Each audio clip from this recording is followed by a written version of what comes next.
to me, 'cause what you said to me cut so deep, and now you're dead to me. E aí, gente, tudo bem com vocês? Eu sou Débora. E eu sou Kayara. Está no ar o nosso podcast Papo Mães! E hoje teremos convidado super especial, nosso doutor Alexandre. Ele é cirurgião plástico, vai estar aí tirando várias dúvidas que vocês mandam sempre no Instagram da gente, né? E já queremos agradecer, né, amiga, a presença, Sim, claro. por ele ter tirado esse tempinho pra estar aqui com a gente. certeza. Pra estar passando pra vocês mais informações, né?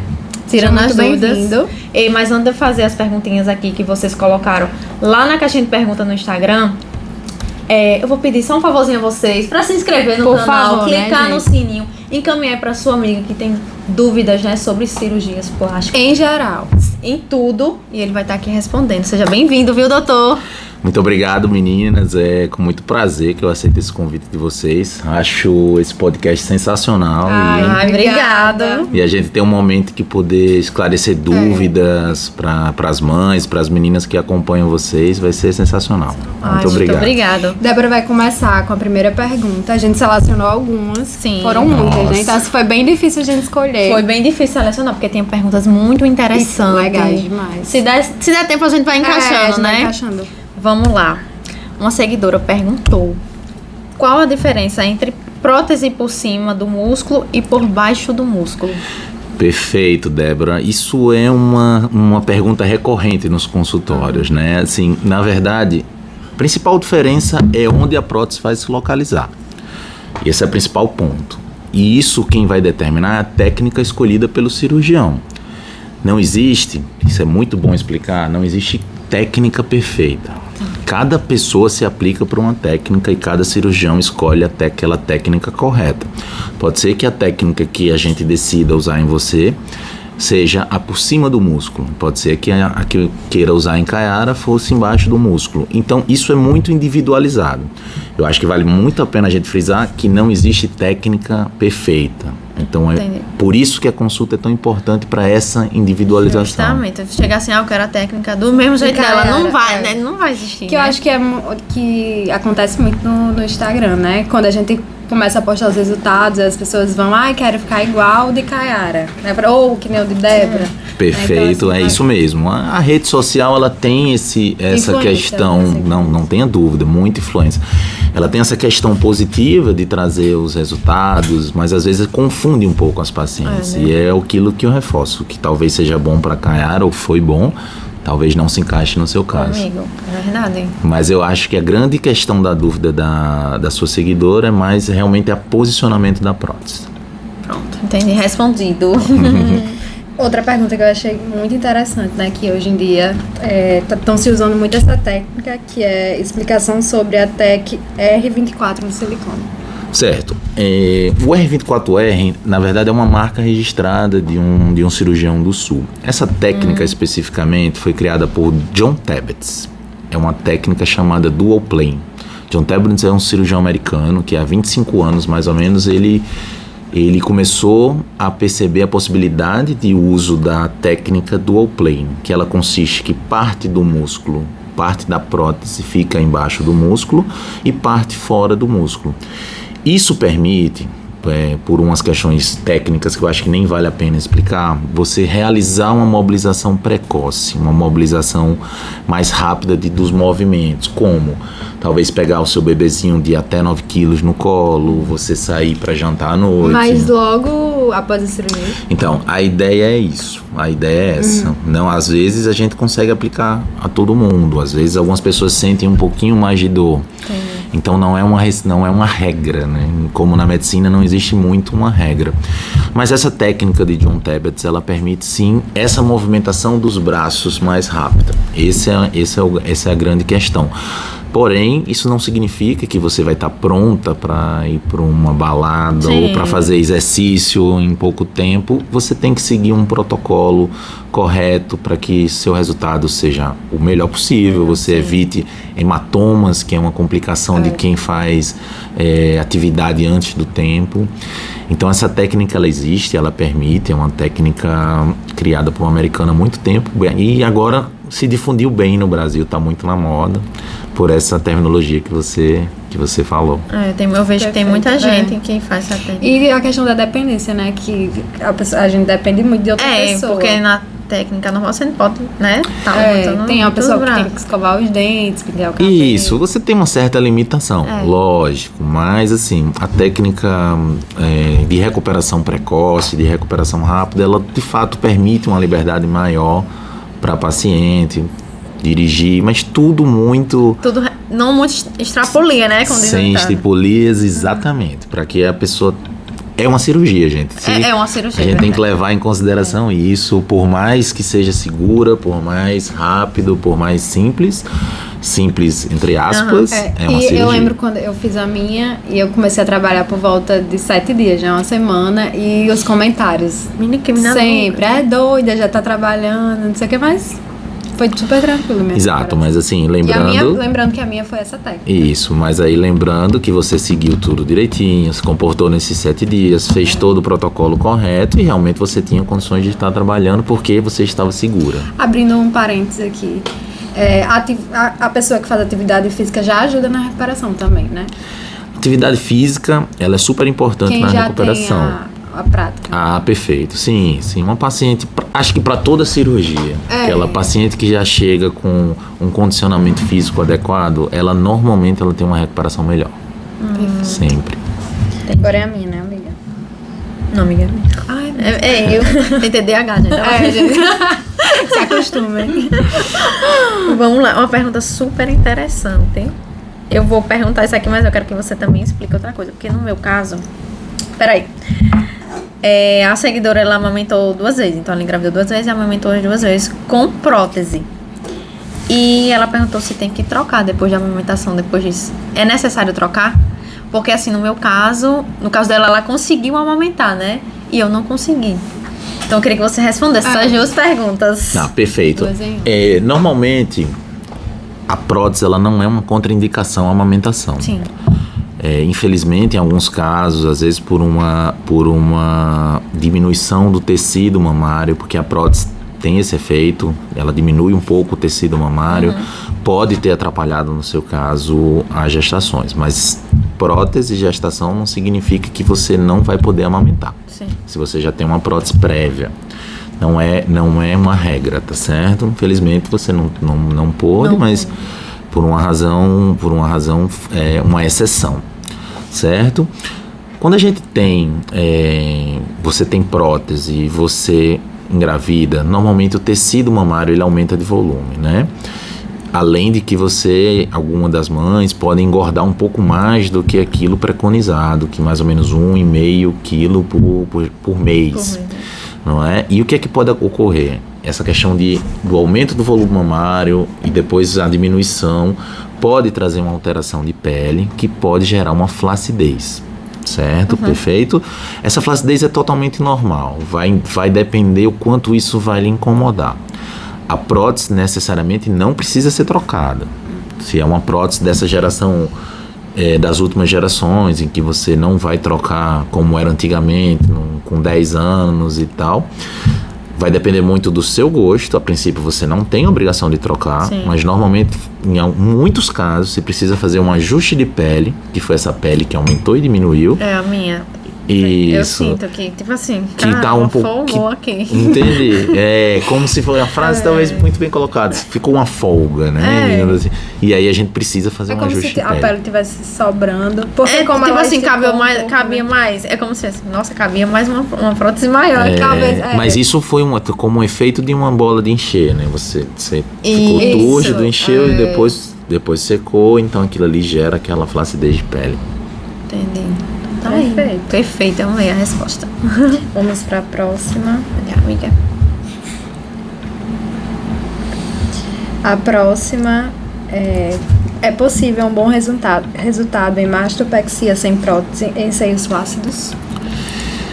Excelente pergunta, Caia, né? Porque é um desafio. A mastopexia sem prótese, num seio flácido, que não tenha tecido, que não tenha volume mamário, para ela ter um resultado estético, que a paciente diga para o seu médico: eu desejo ter um colo marcado, eu gostaria de usar um decote, Eu gostaria de usar um biquíni que ficasse com... Às vezes é uma opção da paciente. Não colocar a prótese. Não colocar prótese. Mas se ela deseja isso e ela não tem volume de mamas, tem muita flacidez sem volume, esse resultado estético é pobre. É pobre de resultado do ponto de vista estético. Se ela deseja isso. Mas se a pessoa... Existe a possibilidade dela ter glândula, só tem a queda, né, que é a ptose, que a gente chama. Hoje, sem dúvida alguma, existem técnicas bem bonitas que usam diversos artifícios para colocar essa mama numa posição bem bonita, sem a utilização de prótese. É um dos recursos. Então, assim, lógico, essa paciente vai ter um colo tão marcado quanto uma paciente que tem prótese? Não. Então, tudo isso tem que ser levado em conta na hora de tomar essa decisão. É, verdade. Vamos lá. O paciente é ele que sempre escolhe o tamanho da prótese? Ah, perfeito. A gente passa muito por isso. Eu vejo um paciente chegar, eu quero uma prótese do tamanho de Kayara. Só que a paciente tem 1,40 m, é um baixinha, ou então uma paciente que talvez tenha 1,90 m. É muito importante a individualização do tratamento. Porque às vezes o que é 340 para uma menina, para outra é um excesso, não fica legal. Muitas vezes não cabe no tórax, literalmente, né? Próteses também muito grande, tem toda aquela questão de comprometimento do tecido, a possibilidade de queda mais precoce. Então, é fundamental, a prótese ela não é decidida pela paciente. A paciente ela traz um desejo e nós, no momento da consulta, fazemos medições técnicas importantes que saberemos se aquela prótese caberá ou não na mama da paciente. Mas o principal é fazer numa consulta, ela entender que ela pode ter uma prótese bonita com o volume que o seu cirurgião combinar, pensar juntos. Tenha certeza que a ideia é lhe dá o seu desejo, não obrigatoriamente o valor que você está pensando de prótese. O que eu tô vendo hoje é que as meninas estão optando por colocar próteses menores, né? Não tem mais aquele negócio de conheço muita gente que não quer peitão, só quer deixar... que estão reduzindo o tamanho também. Tem várias. Isso, é uma tendência, tá tendo uma tendência... Até de tirar, né? Que eu vejo muita gente retirando silicone. Sim, isso é um assunto interessante pra gente falar. Mas há uma tendência hoje das pacientes preferirem próteses menores, que deixam um aspecto elegante, porém se deixar exagerado. Isso é uma coisa que fica muito, né? Isso, pra nós, cirurgiões, isso é ótimo, porque próteses grandes, como eu já falei, elas têm consequências. Então, além de não, para mim, aí já é um aspecto pessoal, não ser tão esteticamente bonito, porque fica bem desproporcional. Em alguns pacientes pode até gerar um aspecto de gorda. Tira o aspecto da beleza da prótese, vai ficar deixando a gente em dúvida se ela tá gorda, se é uma prótese. Também, verdade. Então é uma tendência, sim. E até mesmo se a mulher passar por um momento de ganhar um quilinho a mais, não vai dar tanta diferença, né? Numa prótese menor. Numa prótese menor, sem dúvida. E aí uma prótese muito grande, se você por acaso ali vacilar um pouquinho no treino, já vai dar totalmente. Já vai aparecer totalmente, perfeito. Perfeito. Então, ótimo.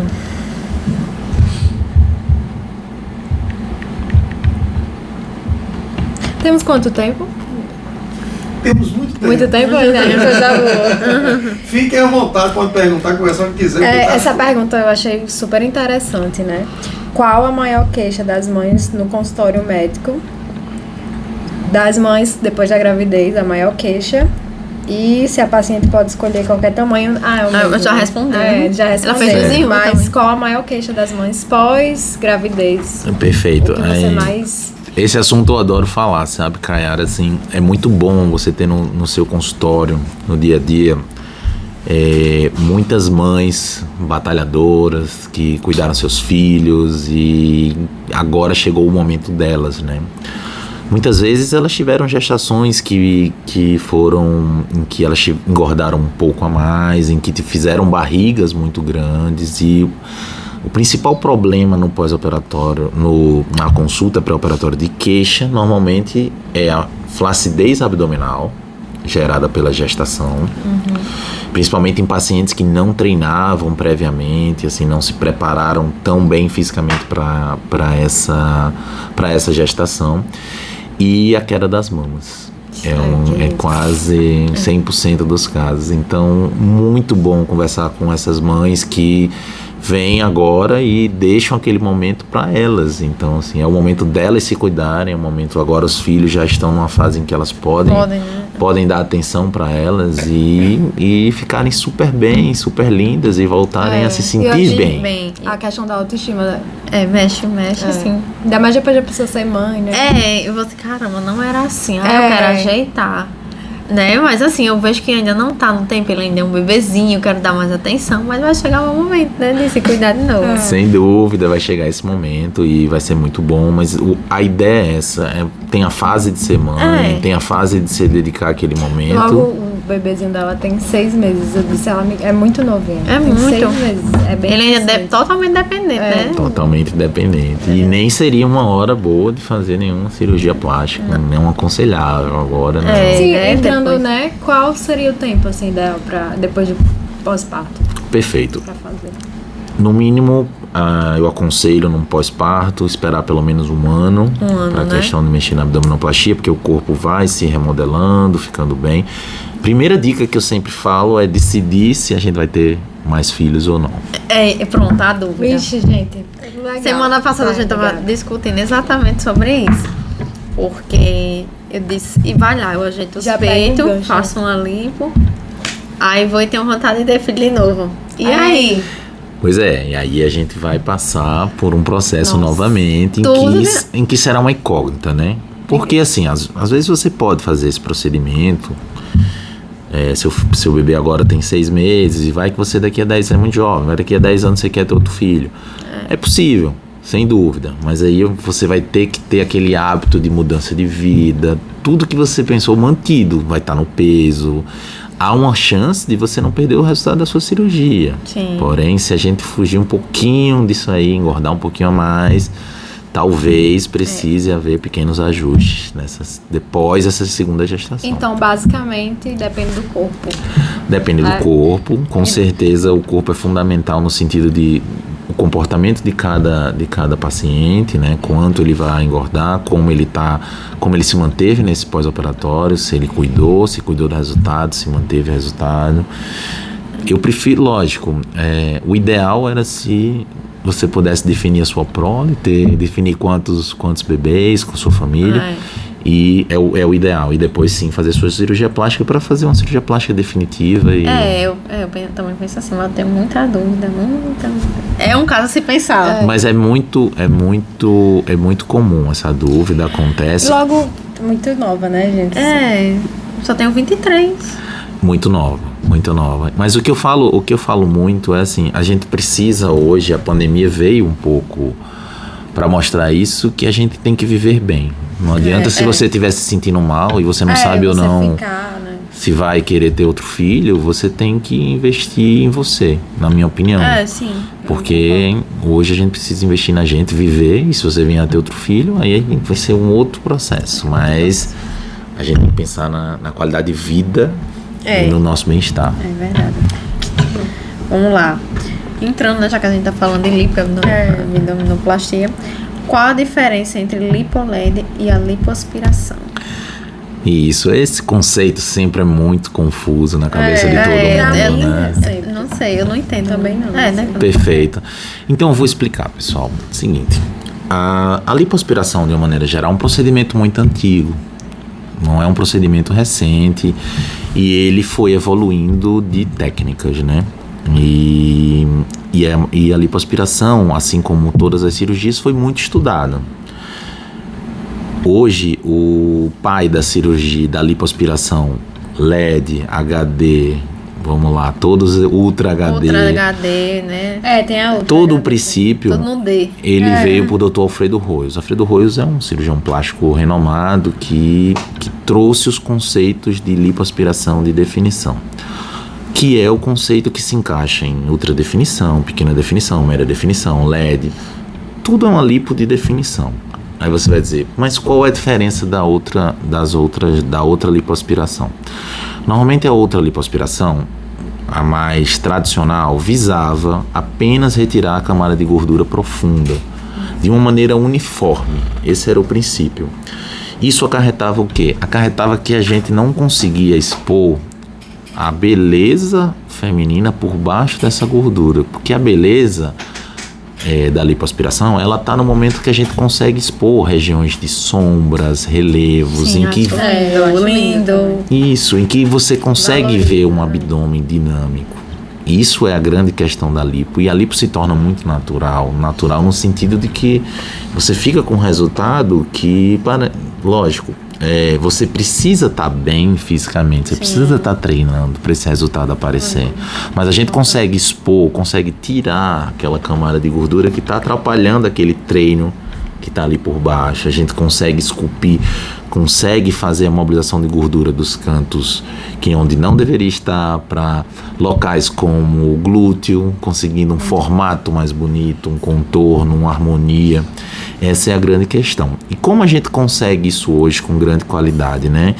Algumas tecnologias, elas são muito válidas. Nem todas as tecnologias são válidas. Mas, por exemplo, o Vaser, que é uma tecnologia de ultrassom, em que a gente consegue emulsificar a gordura. Ela permite hoje que a gente vá nas camadas profundas e superficiais.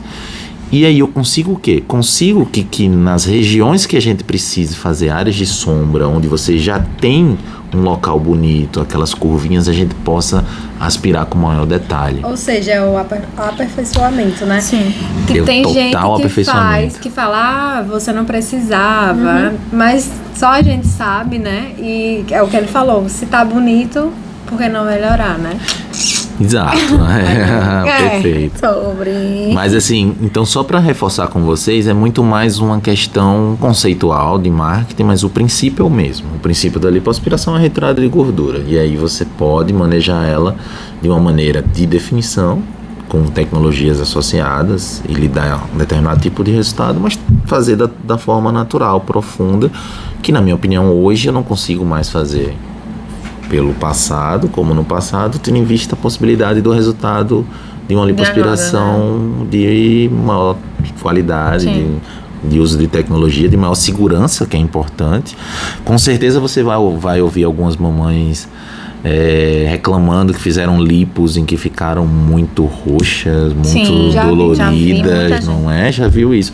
E graças a essas tecnologias, hoje a gente consegue fazer uma lipo em que a gente vai mandar a paciente para academia com 10 dias. Olha aí, menina. É a tecnologia Arrasou. avançada, né? E já entrando nesse assunto, que é um assunto que está muito em alta, né? Sobre a segurança desse procedimento, porque tem muita gente que não faz por medo, Sim. né? Eu já queria que você explicasse um pouco sobre o pré-operatório, Ótimo. que a gente pode se preparar, como a gente pode melhorar para não ter problemas na hora da cirurgia. Perfeito, eu até agradeço esse assunto vocês tocarem, que é muito importante a gente mostrar para os pacientes o que acontece na vida real. Exato. Sim, é importante. Toda cirurgia, ela tem um risco. Você vai tirar um dente, você tem um risco. Você vai fazer uma cirurgia, O seja mínimo ela que qual seja, for. né, gente? Vamos... Tudo, é tudo, né? Por mínimo que seja. Qual é o nosso grande objetivo? Controlar os riscos. Esse controle começa numa conversa entre o médico e o paciente, em que a gente faz uma anamnese, que é um termo técnico para uma entrevista, em que a gente vai conversando, descobrindo alguns pontos que podem chamar a atenção para futuros problemas. Esse primeiro ponto, tudo começa nessa conversa, é fundamental. Então a sua consulta, ela tem que ser bem feita. Bem feita, né? Ela tem que ter essa conversa, não pode ser uma coisa de fábrica, isso não E pode nem existir. A gente, né, paciente, né, que fique bem claro aí pra vocês que estão assistindo a gente, esconder nada, né? Perfeito. Nem um histórico de doença, nem deixar de fazer nenhum exame também. Isso, é fundamental a transparência. Você vai estar... A gente quer muito preservar que a cirurgia seja perfeita, mas a gente precisa contar com vocês, principalmente nas informações. Sim, é super importante. É fundamental. Às vezes eu acho que tem muita gente que quer tanto Que é fazer tanto que não vou procedimento, dizer que eu tenho isso. que tem lá na anamnese e acaba dizendo, não vou colocar. Porque vai que, Isso, né? e aí é que vem os riscos desnecessários, porque poderia se prevenir, ou às vezes, infelizmente, tem gente que não pode fazer cirurgia. É um fato, é muito triste, mas a gente quer preservar a vida em primeiro lugar. Com certeza. Então, essa... Já teve alguma situação no seu consultório de a paciente chegar, tá preparada e o exame não poder fazer? Então, No meu consultório aconteceu da hemoglobina baixa, que é o sangue, quem carrega o oxigênio no sangue, e foi necessário algumas etapas de reposição, mas a paciente conseguiu fazer, graças a Deus. Graças a Deus. Mas se ela, por exemplo, e aí vem aquela outra etapa, os exames que são complementares, eles vêm para a gente poder dar uma análise e descobrir ali pelos exames se a paciente precisa repor determinado ponto ou precisa investigar alguma outra situação antes de fazer uma cirurgia plástica. Segundo ponto, cardiologista, fundamental. Sim, né? A avaliação Isso, cardiológica, que vai deixar a gente bem tranquilo para o procedimento, para a gente iniciar esse procedimento. Então essas são as etapas pré-operatórias. Então nós vamos para o intraoperatório. O intraoperatório é fundamental você contar com uma equipe de anestesistas que sejam capacitados.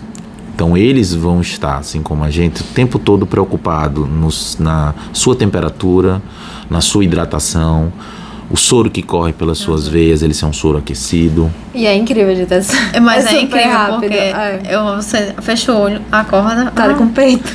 é Pois muito é. engraçado. Não, pra vocês não foi nada, mas pra Pra gente é uma vocês, né? jornada. Não, e é assim, ó.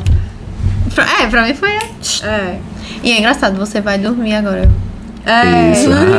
Muito E não bom. lembra de nada. Nada. Exato, mas assim, a ideia da gente é essa, que vocês entrem, realizem aquele sonho e deixem a gente trabalhar com E o cuidar de tempo vocês. da prótese é mais curto do que da lipo, né? O procedimento. Cirurgia tem uma máxima que ela tem hora para começar e não tem hora para terminar. De uma maneira geral, a cirurgia de prótese ela é mais curta. Hoje a lipo de definição ela leva um pouquinho mais de tempo porque é uma lipo de detalhes. Então você vai estar lá o tempo todo esculpindo literalmente a paciente para poder ter aquele resultado almejado, planejado. Perfeito. Sim, outra dúvida que eu também tenho. Quando o pessoal faz lipo, coloquei bumbum também. Como é? Me explica aí como é. A gordura que tira, que bota no bumbum. Isso, perfeito. Só lembrar um outro ponto, vou contar para vocês, que junta, trazendo mais segurança, o ultrassom utilizado na lipoaspiração, ele transforma a gordura numa papa. Sim. Emulsifica a gordura, seria a palavra técnica. Sim. E aí ela aspira como um milkshake, por exemplo. Isso não arranca a gordura do seu corpo. Então você não lesiona vasos sanguíneos, você não tem hematomas extensos, você tem uma recuperação com menos dor. Então esses fatores tornam essa cirurgia mais segura. E a qualidade dessa gordura aspirada, por um processo de decantação, em que a gente separa, que fica só com a gordura de ótima qualidade, a gente pode fazer o enxerto no bumbum e aí a gente conseguir modelar. Sim. Ajustar da mulher, né? Isso, ajustar Não, alguns bem detalhes. Isso, perfeito. É possível com as técnicas corretas. A lipoenxertia glútea ela é muito segura. Hoje não se enxerta dentro de músculo. É contraindicado pelos nossos conselhos, o Conselho Americano. No glúteo não se enxertar dentro de músculo. Especificamente, isso torna-se a lipoenxertia super segura. Então, e é um procedimento que 99,9% das pacientes desejam deixar esse bumbum sempre. Com certeza, sonho, né? E eu acho que já, até pela cintura, se você já tem uma cintura bem marcada, né? Quando você vai tirando, já vai, automaticamente o bumbum já vai ficar bem Sim, com bem certeza, evidente, com né? certeza. Eu acho linda aqui aquela violão. Aquela curvinha é muito bonito mesmo. muito mesmo. Sou suspeito. Eu já vários resultados desse paciente, eles são perfeito. incríveis. Outro assunto que é bem recorrente na internet, que eu tenho muita dúvida sobre isso, que eu vejo, inclusive, muitas famosas postando, que é sobre o encapsulamento, né, da prótese. Como ocorre. Ah, que legal. Esse assunto é muito bom. Hoje, qual é o nosso grande desafio na cirurgia do implante mamário? É a questão de evitar a contratura. Que vocês estão falando de fazer uma cápsula. Sim. A cápsula ela é formada independente. Toda paciente vai ter uma cápsula. Que é o corpo, o Que próprio é corpo uma. já vai, Isso, é um barreira, isolamento, uma o barreira, corpo perfeito. faz. Essa cápsula ela pode ter 4 estágios, que são os estágios da contratura. Normalmente no estágio 3 e 4, a contratura, a reação do corpo a essa prótese está tão intensa que às vezes provoca dor e às vezes provoca o deslocamento da prótese. E aí quando é necessário, a retirada, a troca da prótese e a retirada dessa cápsula.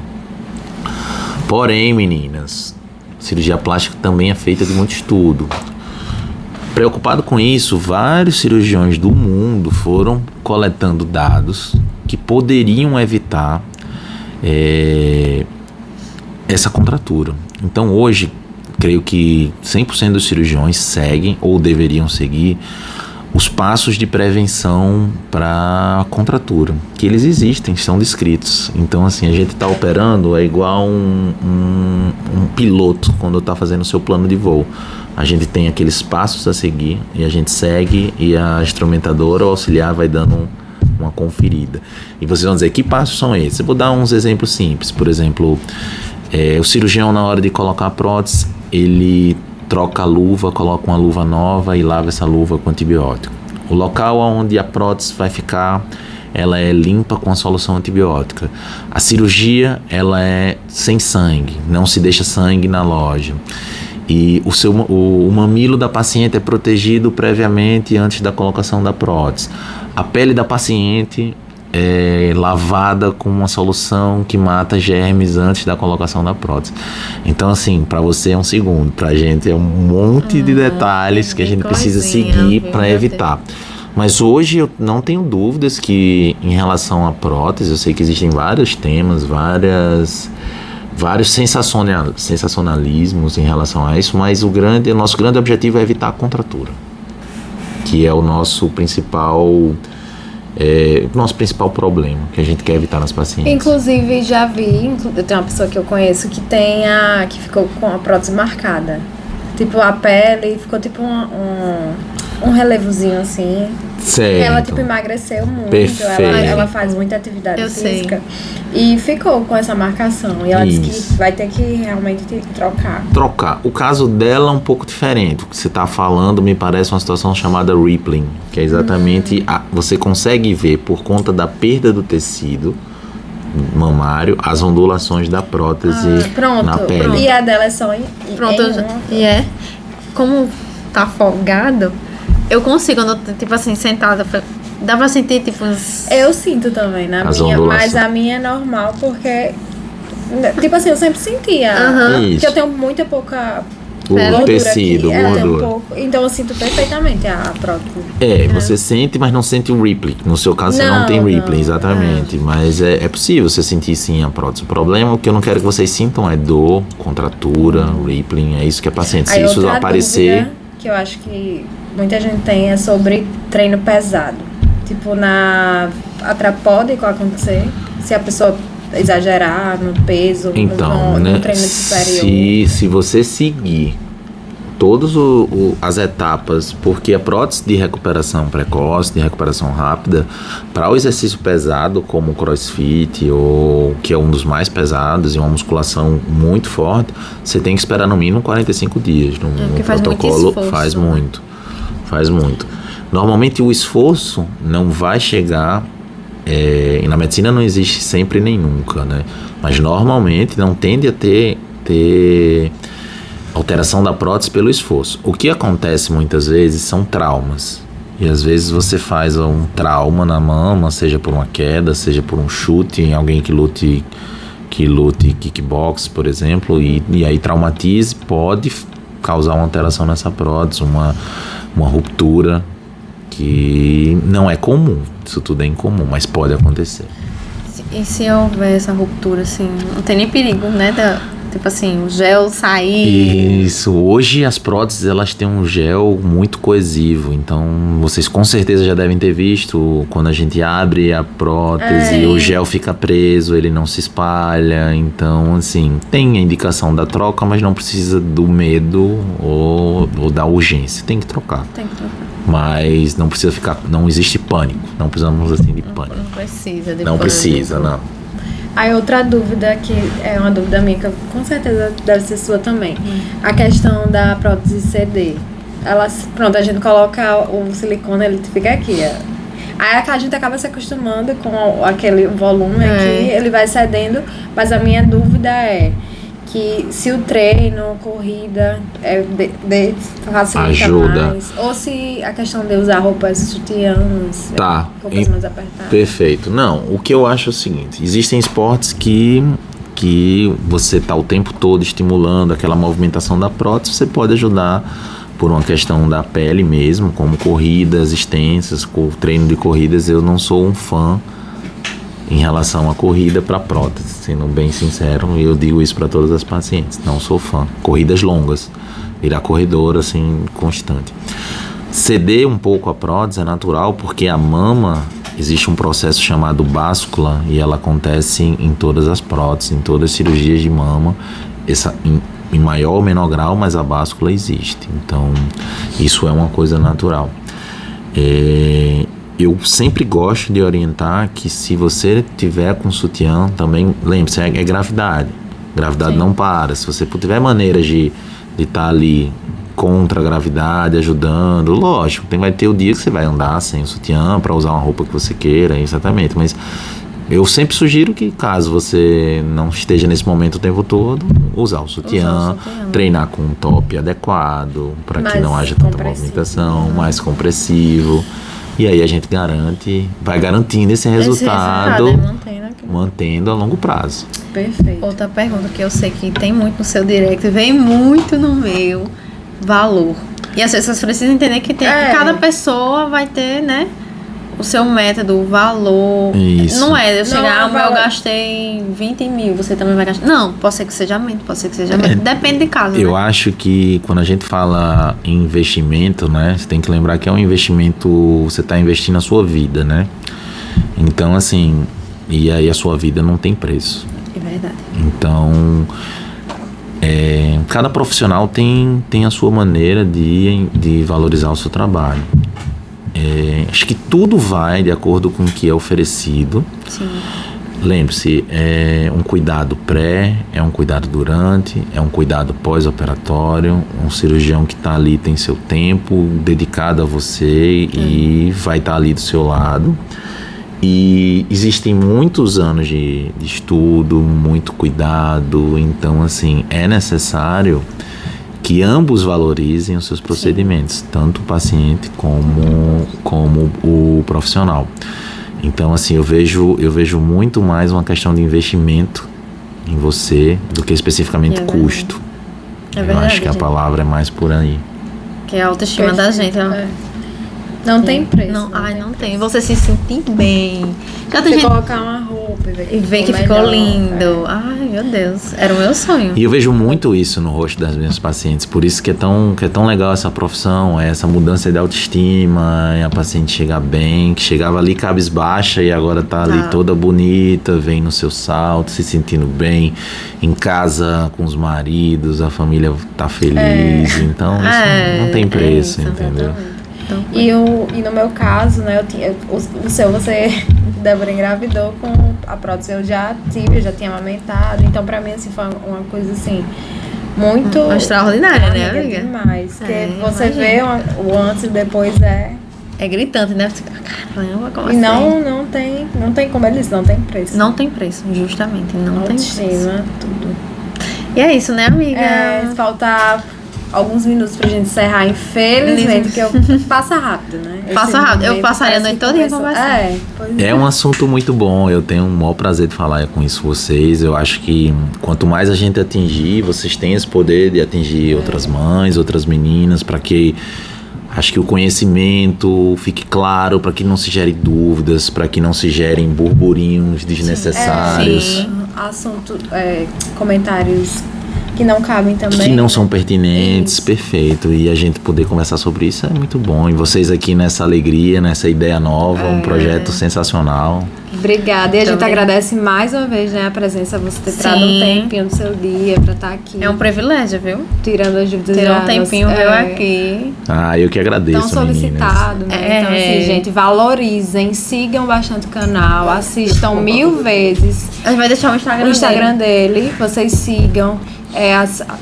Um trabalho incrível, né, amiga? Perfeito. Então, Vocês assim, vão ver no Instagram. sigam, tirem dúvidas, ele sempre tá abrindo caixinha de perguntas. Você abre, né? inclusive. Sempre Eu abro, assim. Eu acho isso essencial também. A gente Bacana. tem um tempo muito corrido, mas a gente quer dedicar um tempo a vocês. Às vezes nem todo mundo pode ir na consulta ou gostaria de tirar uma dúvida para poder ir na consulta, e é para isso que a gente também tem que cumprir essa função de dar Perfeito. atenção. Então, Perfeito.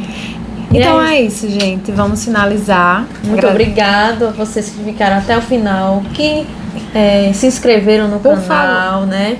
E se inscrevam aí, né? Muitos. E vejam muitas vezes quem tem dúvidas, assistam. Porque é um assunto aí que Espetacular. tá super em alta e nunca vai deixar de estar, né? Vai Tá ter. bom, gente? Um beijo. Muito um abraço. obrigada. E até a próxima semana, né, amiga? Isso. Tchau. Aí,